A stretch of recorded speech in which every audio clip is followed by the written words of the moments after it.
Tata communication, ये है stock इस साल की पिक, और न सिर्फ इस साल की दीप, बल्कि अगले 2, 3 और 5 साल के लिए अगर आप मुझे पूछे तो मेरा एक फेवरेट स्टॉक है टाटा कम्युनिकेशन। क्यों है? पहला कारण इसका जो मैं बताना चाहता हूँ वो है कि जो पेरेंटेज है बहुत ही स्ट्रॉन्ग है। टाटा ग्रुप की पेरेंटेज थी।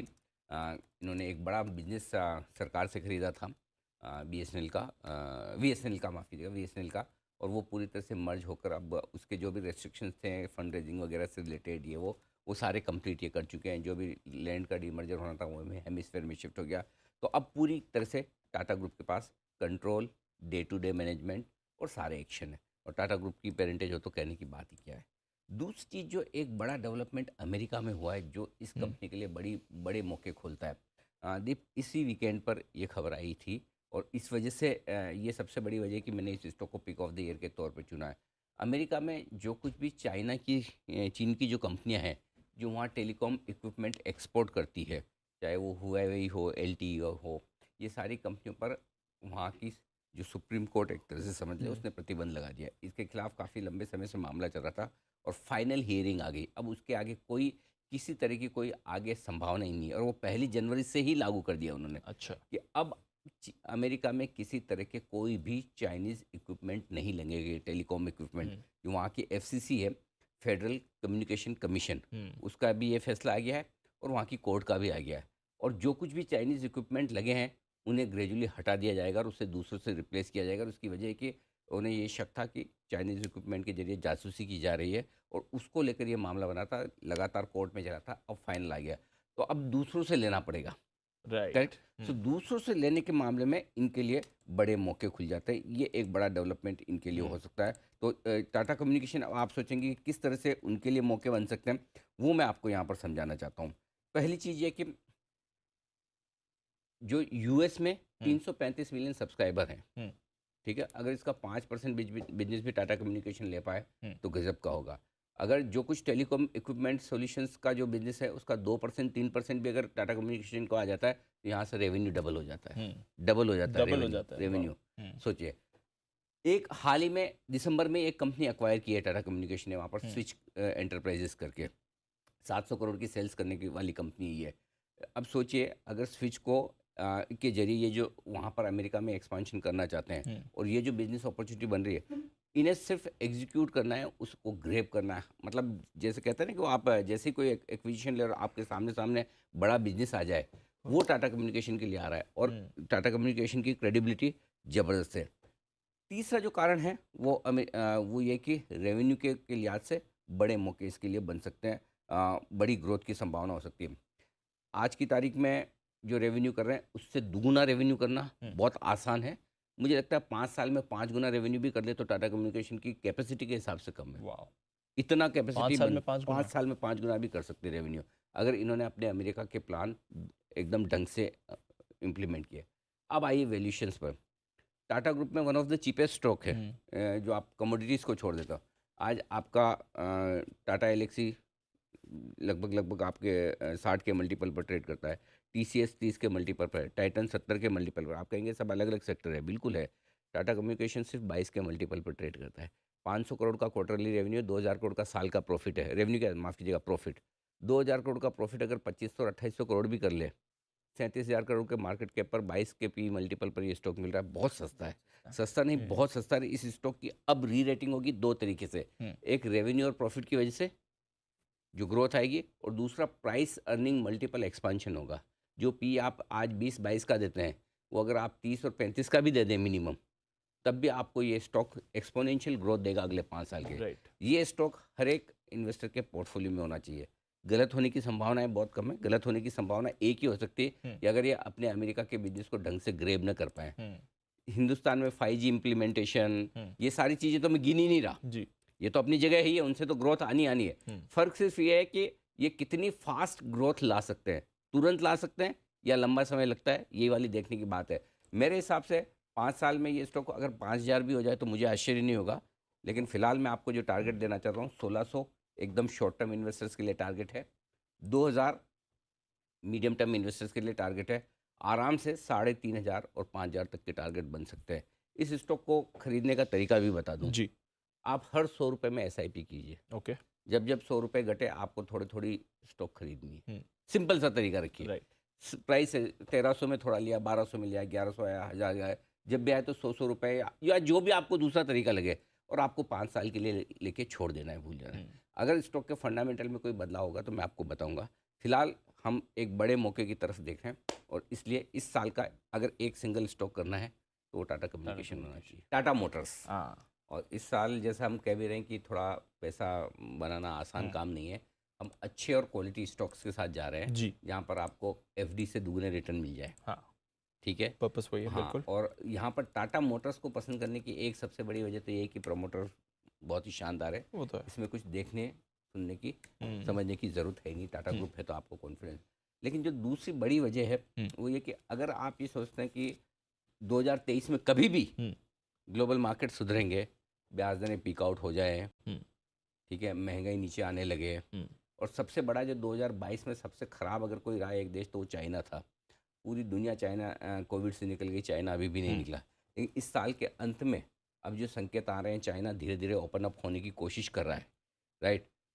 3 साल के रेस्ट्रिक्शंस वो हटा रहा है, तो पहली ग्रोथ जो आएगी वो टाटा मोटर्स के लिए ग्लोबल मार्केट से आ सकती है। वो अब 3 महीने बाद आए, 6 महीने बाद आए, वही देखने वाली बात है। एक, यूरोप अमेरिका में जब भी रिकवरी के संकेत आएंगे JLR को फ़ायदा होगा, और दूसरा सीधा सीधा फ़ायदा JLR को होता है अगर चाइना में ओपन अप होता है और चाइना में स्पेंडिंग बढ़ती है। तो ये 2 ट्रिगर हो सकते हैं, हो भी ना भी हो, लेकिन हुआ तो चाइना की ओपनिंग अप एक बड़ा ट्रिगर इसके लिए हो सकती है। ये बाहर के है, लेकिन सिर्फ बाहर की स्टोरी नहीं है, लोकल स्टोरी भी है। पैसेंजर व्हीकल्स की ग्रोथ ज़बरदस्त है। SUV में अब नंबर 1 हो गया है टाटा मोटर्स। कोई सोचता नहीं था कि SUV में भी नंबर 1 हो सकता है, तो इंडियन मार्केट्स में। लेकिन उससे बड़ी ग्रोथ जो आएगी टाटा मोटर्स के लिए वो आएगी इलेक्ट्रिक व्हीकल से। इलेक्ट्रिक व्हीकल वाला जो बिज़नेस है, और कई लोग मानते हैं कि इंडिया का साइज़ बिजनेस के हिसाब से टाटा मोटर्स हमारा टेस्ला है इलेक्ट्रिक व्हीकल के मामले में, जो लीडरशिप लेकर सबसे आगे बढ़ रहा है। अभी अभी फ्राइडे को एक खबर और भी आई है कि जो फोर्ड मोटर्स का ये प्लांट सानंद वाला खरीद रहे थे वो कंप्लीशन हो चुका है। होना ही था, खैर कंप्लीशन हो चुका है, और वहाँ से इलेक्ट्रिक व्हीकल्स का प्रोडक्शन करने की टाटा मोटर्स की योजना, तो अब प्रोडक्शन के लिए भी तैयार हो गए। वो एक बड़ा ट्रिगर होगा। ऑलरेडी इलेक्ट्रिक व्हीकल वाली सब्सिडी में ये लोग थोड़ा पार्शियली स्टेक बेच चुके हैं, और दीप सानंद वाला प्लांट आने के बाद अगर वापस से इसके वैल्यूएशन किए जाए तो 30-40% हायर वैल्यूएशन होंगे, बिल्कुल, सिर्फ इलेक्ट्रिक व्हीकल वाले बिजनेस के। तो हमें लगता है कि हर एक लिहाज से टाटा मोटर्स सेफ स्टॉक है, बढ़िया स्टॉक है, कोई साल भर में ज़्यादा रिटर्न बहुत ज़्यादा दिए भी नहीं है, तो आई थिंक वेल पोजिशन है। तो ये स्टॉक है जो आपको बढ़िया कमाल करके रख सकता है। 460, 525 ये 2 टारगेट एक साल के लिए लेकर चलें, लेकिन ये स्टॉक भी 3 से 5 साल आपके पोर्टफोलियो में रहने लायक है। हमने स्पेशल 25 में भी रखा था इस स्टॉक को, लेकिन 2 साल, 3 साल, 5 साल, सिंपल से इसमें फॉर्मूला ये है, जितना ज़्यादा आप रखेंगे उतना ज़्यादा रिटर्न बनेगा, ये सोच के चले, क्लियर कट यही है। तो ये एक और स्टॉक है जो आपके पोर्टफोलियो में होना चाहिए, टाटा मोटर्स। थोड़ा कभी कभी ये फ्रस्ट्रेट कर देता है वैसे, नहीं इस बार पोर्टफोलियो के लिए अच्छा नहीं, हमने कई सारे बढ़िया कैश के स्टॉक्स भी दिए हैं, बिल्कुल दिया, ऐसा नहीं है, लेकिन इस बार हमारा फोकस सेफ्टी पे ज़्यादा है जी। और भगवान ने अगर समझो टाटा मोटर्स आपका किसी दिन 300 हो गया, 350 हो गया, 250 हो गया, आपको नींद आएगी, राइट, है ना। हाँ। आप वो परेशान नहीं होंगे कि मैंने कुछ कचरा खरीद लिया, लाइफ में क्या होगा, आगे कंपनी चलेगी बंद हो जाएगी, राइट। सो इस वक्त आपको क्वालिटी स्टॉक्स लेने, और यहाँ पर भी मेरी राय यही होगी, जब जब 50 रुपए गिरे ये स्टॉक आपको एक्यूमुलेट करना है। 400 है, 350 आया तो मैं और लूँगा, 300 आया तो मैं और लूँगा। इस तरह से आप SIP कर ले, जो आपको ठीक लगे, जितना आपको लेना है उस हिसाब से। कम लेना तो 50-50 रुपए में कर लीजिए, ज़्यादा लेना तो 25-25 रुपए में कर लीजिए, आपके हिसाब से कर लीजिए। लेकिन वो SIP के हिसाब से आप इस स्टॉक को रखें ताकि नीचे में आता रहे, एक्यूमुलेट होता रहे, लेकिन पोर्टफोलियो में रखने में कहीं कोई तनाव वाली बात नहीं है। ये स्टॉक है। एक और दिग्गज शेयर जहाँ खरीदारी करने की राय है वो है DLF। 380 रुपये के आसपास DLF है, और ये एक और स्टॉक है जो इस साल कमाल कर सकता है। इस साल हमने सारे दीप बड़े और लिक्विड नाम लिए हैं, जहाँ पर आपके लिए एंट्री एग्जिट ईजियर, जहाँ पर सबसे बड़ी बात वैल्यूएशंस का कंफर्ट है। पिछले 10 सालों से रियल एस्टेट सेक्टर कंसोलिडेशन के मूड में है, और इस स्टॉक ने कुछ नहीं किया है, जबकि अपनी बैलेंस शीट डीलेवरेज की है, प्रॉफिटेबिलिटी बढ़ाई है, एसेट लाइट मॉडल पर आए हैं, डिविडेंड और माफ़ कीजिएगा रेंटल यील्ड्स इनकी काफ़ी इम्प्रूव हुई है। तो DLF अच्छी दौड़ लगाने के लिए यहाँ से वेल पोजिशन्ड है, इसमें कोई डाउट नहीं है। ये एक स्टॉक ऐसा है जो आपके पोर्टफोलियो में इस साल के लिए ज़रूर होना चाहिए।